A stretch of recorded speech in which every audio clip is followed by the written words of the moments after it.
पुनरीक्षण में जितने मतदाता अभी मतदाता सूची में हैं, उन सभी को एक गणना प्रपत्र दिया जाना है। यह गणना प्रपत्र, एक सैंपल दे दीजिए। यह गणना प्रपत्र प्रीफिल्ड फॉर्म है जो कि डाउनलोड किया जाना है।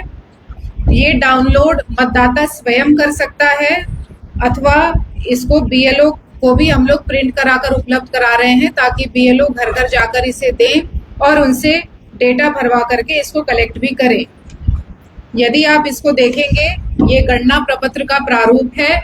इसमें आप लोग देख सकते हैं कि इसमें मतदाता का नाम, उसका बूथ संख्या, बूथ की विवरणी इत्यादि दी हुई है और इसमें उस मतदाता का फोटो भी है।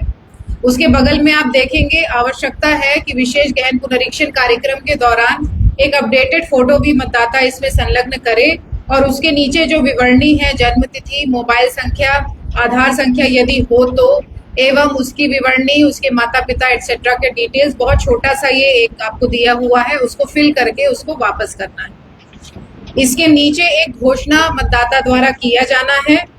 मैं अपने सर्वोत्तम ज्ञान और विश्वास से घोषणा करता हूं कि ये जो नीचे 3 पॉइंट्स दिए गए हैं, इससे यह प्रमाणित होगा कि मतदाता यहाँ का नागरिक है। जैसा कि आप सभी अवगत हैं कि भारत के संविधान के अनुच्छेद 326 में यह वर्णन है कि प्रत्येक ऐसा व्यक्ति जो 18 वर्ष का है, भारत का नागरिक है, सामान्यतः उसी क्षेत्र का निवासी है और अदरवाइज डिस्क्वालिफाइड नहीं है, ऐसे लोगों को मतदान करने का अधिकार है। चाहे वो महिला हो, पुरुष हो, किसी भी समुदाय का हो, उसका यह अधिकार है। नागरिकता के क्रम में यह प्रमाणित करने के क्रम में कुछ बिंदु हैं, उसमें उसको डिटेल्स मार्क करने होंगे। इसमें 3 कैटेगरी में इसे विभक्त किया गया है। पहला कैटेगरी है, मेरा जन्म भारत में 1 जुलाई 1987 के पूर्व हुआ है।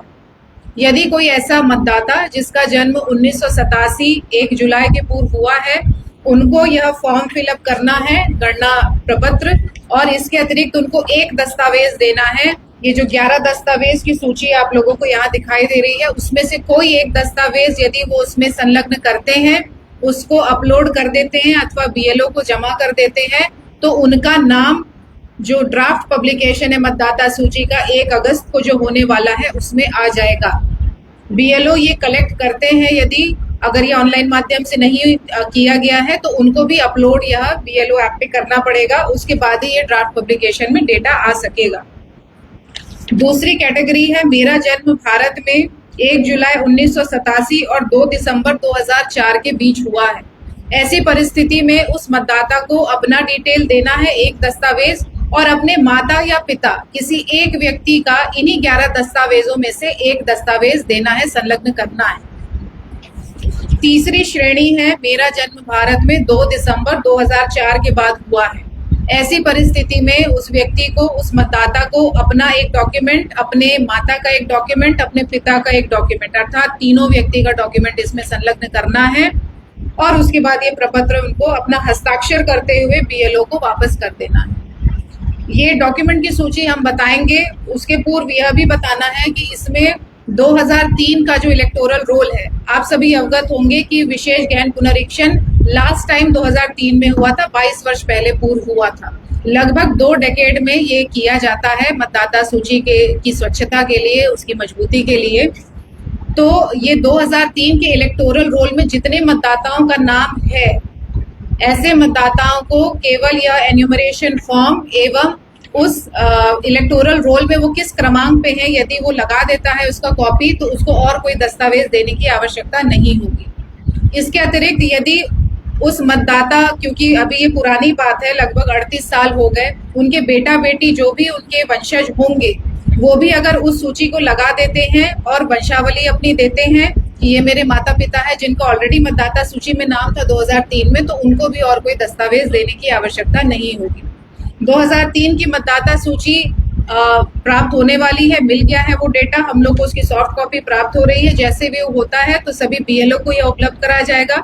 जिला के वेबसाइट, ERO-नेट सभी पे यह उपलब्ध रहेगा ताकि मतदाता स्वयं उसको जब फॉर्म फिलअप कर रहे हैं तो उसको संलग्न कर सकते हैं कि हाँ, मैं 2003 में मतदाता था, मतदान करता था, इसीलिए मेरा नाम इसमें जुड़ने योग्य है और कोई दस्तावेज देने की इसमें आवश्यकता नहीं है।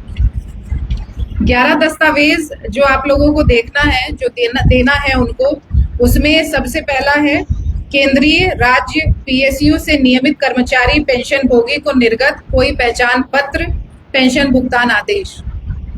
दूसरा है सरकार, स्थानीय प्राधिकरण, बैंक, डाकघर, एलआईसी, पीएसयू द्वारा भारत में 1 जुलाई 1987 से पूर्व निर्गत किया गया कोई भी प्रमाण पत्र, पहचान पत्र, दस्तावेज।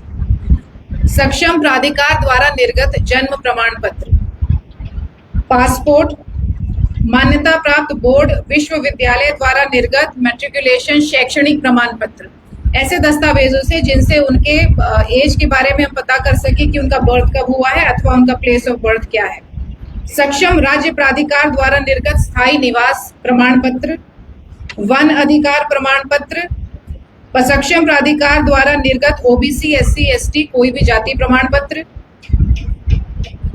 राज्य स्थानीय प्राधिकारों द्वारा तैयार किया गया पारिवारिक रजिस्टर। जैसा कि आप सभी अवगत हैं कि पंचायत स्तर पे पंचायत सचिव की कस्टडी में एक पारिवारिक रजिस्टर का भी संधारण किया जाता है। कुछ क्षेत्रों में यह संधारित होगा, नहीं भी होगा, तो वो डेटा भी इसमें हम लोग यूज कर सकते हैं। सरकार की कोई भी भूमि या मकान का आवंटन प्रमाण पत्र, वाजगीत पर्चा एटसेट्रा है, लैंड के कागजात हैं और वंशावली है, इत्यादि कागज हम लोग यूज करके यदि यह स्थापित कर पाते हैं बीएलओ और इसकी मुख्य रूप से जवाबदेही कंसर्न ईआरओ की है, यदि वो सेटिस्फाइड है कि हाँ व्यक्ति यहाँ का निवासी है, भारत का नागरिक है और 18 वर्ष से अधिक है, तो निश्चित रूप से उन्हें वोट देने का अधिकार है। तो यह प्रक्रिया शुरू है। इसके टाइमलाइंस भी आप लोग देख लें, क्योंकि ये एक समय अवधि में किया जाना है, इसीलिए इसमें जानकारी आवश्यक है ताकि इसको ससमय हम लोग करा सकें। अच्छी बात यह है कि क्षेत्र में हम घूमे हैं। कल पहले दिन हम लोगों ने वितरण किया था प्रमाण एन्यूमरेशन फॉर्म, सभी प्रखंडों में हमने वितरण करवा दिया था। उसमें लगभग 50,000 फॉर्म हम लोगों ने घर घर पहुंचाया। बीएलओस को तो ज्यादा हुआ था, लगभग 4 लाख हम लोगों ने कल वितरण किया। उसमें से 50,000 कल वो बांट पाए शाम तक, क्योंकि लेट रिसीव हुआ था, और उसमें लगभग 5,000 हम लोगों को वापस प्राप्त भी हो गया है।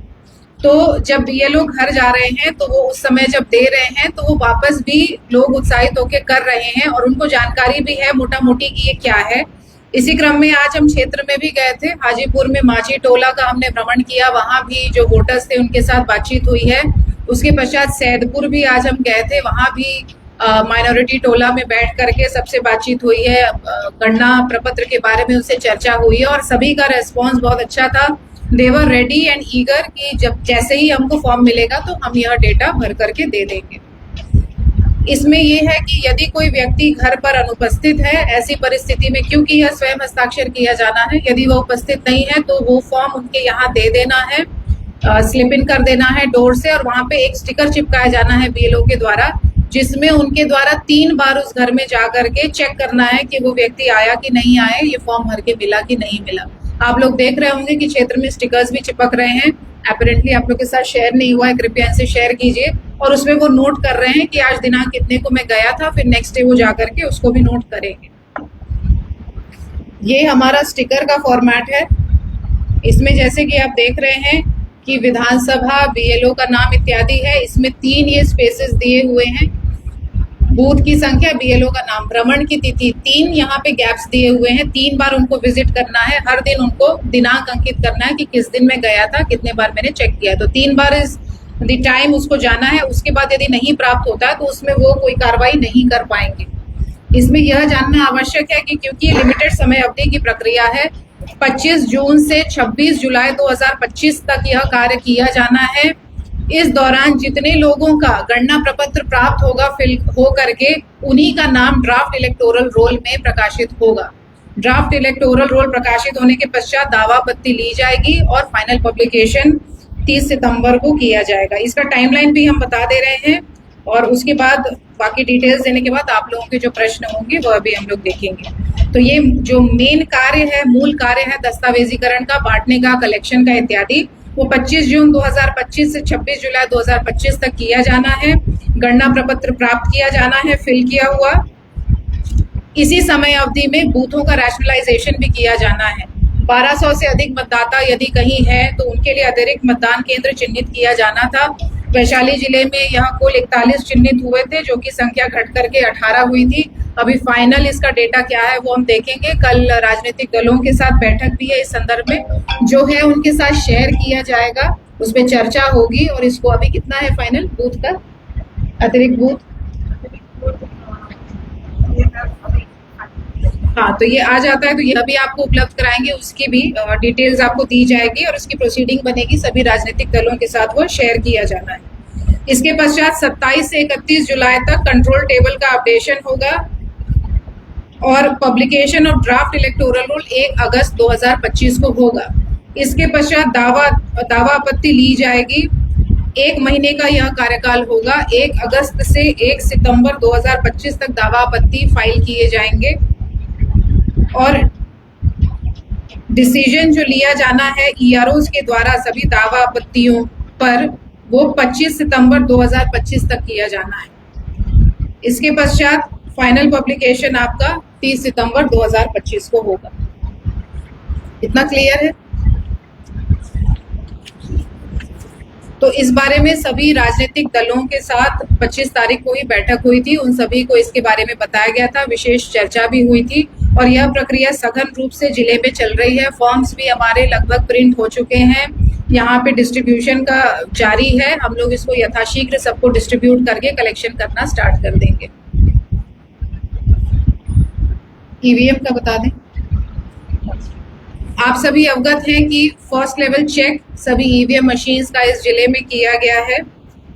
यह 31/5/2025 से कब तक हुआ है?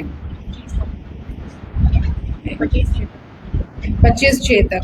31 मई 2025 से 25 जून 2025 तक यह प्रक्रिया संपन्न की गई है। हमारे ईवीएम वेयरहाउस में ये चला है, जिसमें प्रतिदिन राजनीतिक दल की उपस्थिति सुनिश्चित की जा रही थी। जो राजनीतिक दल नहीं आते थे उनको उसी दिन नोटिस निर्गत किया जाता था कि आज आपके प्रतिनिधि नहीं आए हैं, अगले दिन निश्चित रूप से आए। यह प्रक्रिया संपन्न हुई है।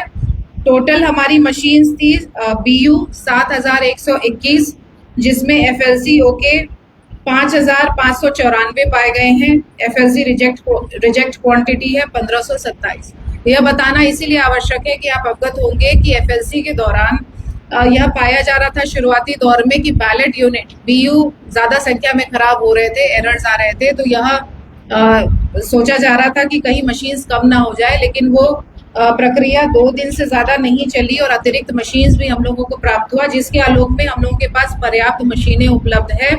कुल मतदान केंद्रों की संख्या 2592 है और हमारे पास बैलेट यूनिट जो ओके कंडीशन में है वो 5594 है, तो अच्छी संख्या में हम लोगों के पास मशीन है। कंट्रोल यूनिट कुल 4523 में से 3955 सही पाए गए हैं, 568 खराब पाए गए हैं।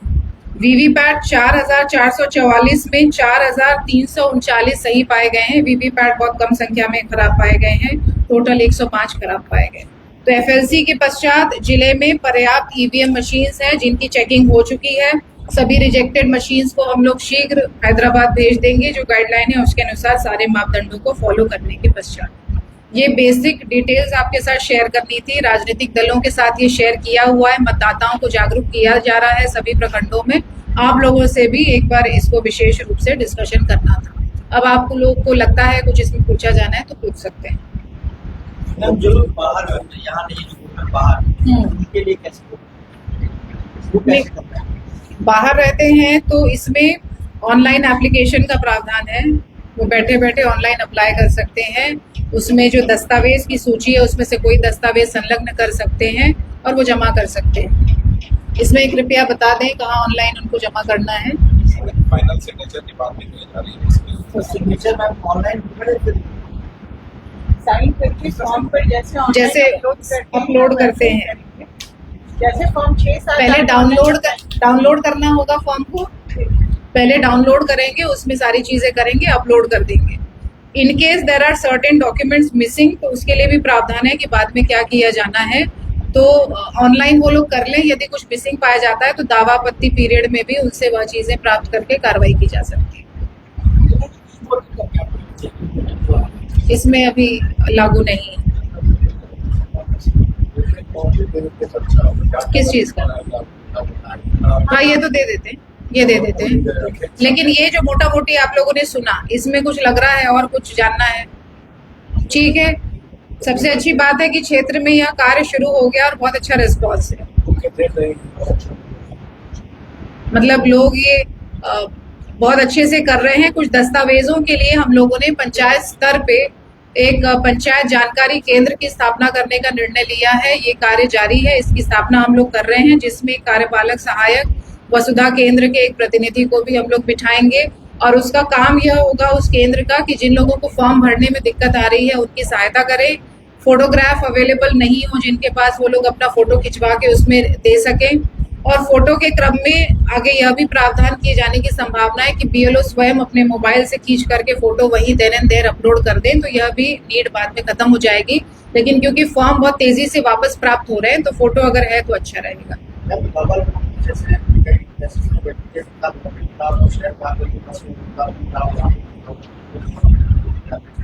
तो इस प्रक्रिया में इट इज एक्सपेक्टेड कि वो एक ही जगह मिलेंगे। वो यहाँ भी हैं और कटिहार में भी हैं। तो ये प्रक्रिया क्योंकि हो रही है, एन्यूमरेशन फॉर्म कलेक्शन किया जा रहा है, तो वो कटिहार के अगर हैं तो वहीं पे होंगे, तो उनका वहाँ होगा और इस प्रक्रिया में फिर उनका नहीं हो पाएगा। और बाकी जो बाद में जो चीज़ें होती है वो देयर इज अ मैकेनिज्म कि वो पता चल जाता है। यदि रिपीटेटिव है तो बाद में डिलीशन की भी कार्रवाई होती है, तो we will have time deletion के लिए। चलो जेल के लिए हम लोग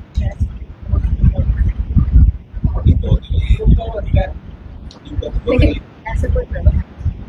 नहीं, that I will have to check. मतलब वो हम लोग चेक करके उसमें निर्णय लेंगे। यदि ऐसा कुछ है तो हम उसको देख लेंगे, क्योंकि ये 22 साल बाद ये चल रहा है पहली बार, तो इसमें कुछ चीजें हैं कि फीडबैक भी दिया जा रहा है और इस हिसाब से कुछ चेंजेस भी किए जा रहे हैं।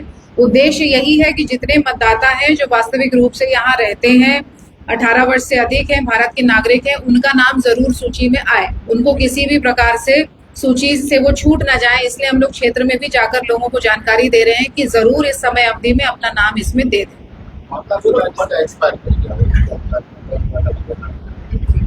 हाँ, तो ऐसे जो केसेस आएंगे उसमें और भी जो दस्तावेज है वो यह प्रमाणित करें कि वो वहाँ के निवासी हैं उस समय के, तो वह किया जाएगा। इसमें जो प्रमाण पत्र भी दिए जाते हैं उसमें भी सभी को इंस्ट्रक्शंस दिए गए हैं कि जल्दी इसको निर्गत करने के लिए, ताकि लोगों को कोई असुविधा नहीं।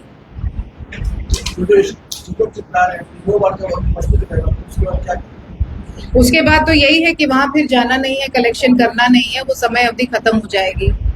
तो यदि किन्हीं का ड्राफ्ट मतदाता सूची में नाम नहीं आ पाता है किसी कारणवश, तो बाद में फिर फॉर्म 6 लिया जाएगा। फॉर्म 6 वो दे सकेंगे ड्राफ्ट पब्लिकेशन के बाद, लेकिन उसके साथ उनको एक डिक्लेरेशन फॉर्म देना होगा, जो कि बिल्कुल ऐसा ही दिखता है जो आपने ये देखा है। डिक्लेरेशन फॉर्म है एनेक्सर डी। एक उसमें फॉर्म है जो कि ये जो आपका डेटा है सेम दिखता है, वो यदि उसको भरेंगे तो वो भी इसमें शामिल हो सकेंगे। हम लोगों का उद्देश्य ये है कि ज़्यादा से ज़्यादा लोगों का डिटेल्स हम लोग इसी समय में कलेक्ट कर लें कि बाद में, क्योंकि इलेक्शन का बहुत ज़्यादा काम भी होगा, तो असुविधा लोगों को ज़्यादा नहीं हो, इसलिए इसी में कलेक्ट कर लेंगे।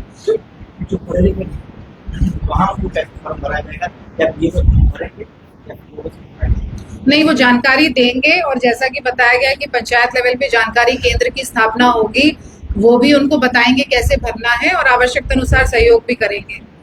जो एलिजिबल मतदाता है, योग्य मतदाता, इस प्रक्रिया से छूटना नहीं चाहिए, यही उद्देश्य है।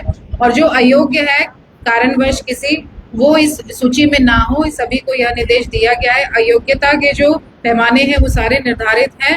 तो जो जेन्युइन वोटर्स हैं, जिनका सूची में नाम है, जेन्युइन है, तो निश्चित रूप से वो इसमें रहेंगे और पूरा प्रशासन इसमें सहयोग करेगा कि किसी प्रकार से उन्हें कोई दिक्कत नहीं हो फॉर्म भरने में या फॉर्म सबमिशन। ठीक है, ये डेटा आप लोग ले लें ताकि आप लोग इतना नोट नहीं कर पाए होंगे। डिक्लेरेशन फॉर्म हो तो दिखा दीजिए।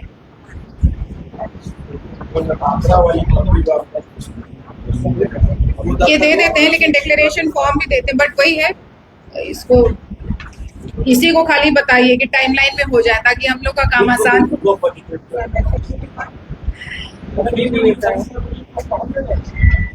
हाँ, पहुंच जाएगा। बीएलओ, एक बीएलओ के पास कितना घर होता है बताइए? एक गांव नहीं, एक बीएलओ, अगर किसी को जानकारी, तो एक बीएलओ को अमूमन कितना घर मिला होता है काम करने के लिए? हर बार जो आपका हर साल समरी रिवीजन होता है, लगभग 200 घर। 200 घर के हिसाब से आपके 1000-1200 मतदाता हो जाते हैं। तो 200 घर को टच करना कितने दिन में हो जाएगा और उसे कलेक्ट करना? तो ये बीएलओ वाइज ये सारी चीजें की गई है। और आप लोगों का ये कंसर्न होगा कि बीएलओ ना कर पाए तो इसी क्रम में प्रत्येक बीएलओ के साथ 2 से 3 कर्मियों को भी टैग किया गया। जैसे आंगनवाड़ी सेविका सहायिका बीएलओ जहाँ है, या कोई ऐसा कर्मी है जहाँ पे लगता है कि आवश्यकता है, किसी कारणवश वो नहीं कर सकते, तो उनके साथ अन्य पंचायत स्तरीय कर्मियों को भी टैग किया गया है, ताकि उनको सहूलियत हो और वोटर्स को भी सहूलियत हो कि उनको भी वो फॉर्म भरवाने में मदद करें। इसमें सभी शिक्षक, सभी जितने बीएलओ हैं, उनके लिए चिट्ठी भी आ गई है माननीय निर्वाचन आयोग के द्वारा कि उनका कार्य निर्वाचन में प्राथमिकता है, उनको प्राथमिकता के तौर पे निर्वाचन कार्य किया जाना है। तो सभी का सहयोग इसमें प्राप्त भी हो रहा है, सभी बीएलओ इसको लग के करा भी रहे हैं। पहले यह था कि स्कूल आज में नहीं होगा तो कैसे होगा, हाफ टाइम में कैसे बीएलओ कर पाएंगे, लेकिन अभी ये स्पष्ट निर्देश है कि इसी काम को आपको करना है, तो वो इश्यू भी नहीं होगा। इस काम में टीचर्स भी लगेंगे। टीचर्स मोस्टली बीएलओज हैं और जो भी बीएलओ हैं सभी को ये करना है। ये आप शेयर कर दीजिए इनको, सभी का कॉपी, एक कॉपी, और जो ग्रुप होगा आपको, आप उसमें भी इसको डाल सकती हैं। क्लोज ग्रुप हो जो मीडिया का, के भी उसमें। चलिए, ये बहुत इंपॉर्टेंट सूचना आप लोगों से शेयर करनी थी। एफएलसी का हम सोच रहे थे कब बुला करके बताएं, लेकिन मौका आ ही गया। तो आप लोगों को क्या लग रहा है, ये एक्सरसाइज संभव है, नहीं संभव है, क्या है? सब संभव हो जाएगा। पूरा टफ हो रहा है। कहाँ? ये लोग अगर काम ना करें, जाए 1% उससे क्या होगा? नहीं, वो जैसे पाया जाएगा। देखिए, पूरा मैकेनिज्म है, बीएलओ है, उनके ऊपर एईआरओ है। प्रत्येक विधानसभा में लगभग 4 से 6 एईआरओ भी हैं। सबकी जवाबदेही है कि वो लोग देखें, और ऐसे केसेस आते हैं तो हम लोग भी हैं, कोई अगर इस तरह की शिकायत करता है तो उसको देखा जाएगा। जितने लोगों का दस्तावेज प्राप्त है, एन्यूमरेशन फॉर्म प्राप्त है, और कोई त्रुटि भी है, तब भी उनका नाम ड्राफ्ट इलेक्टोरल रोल में आएगा। जो त्रुटियां हैं उसका सुधार दावा आपत्ति पीरियड के समय किया जाएगा। चलिए, आप लोग ले लें तब तक।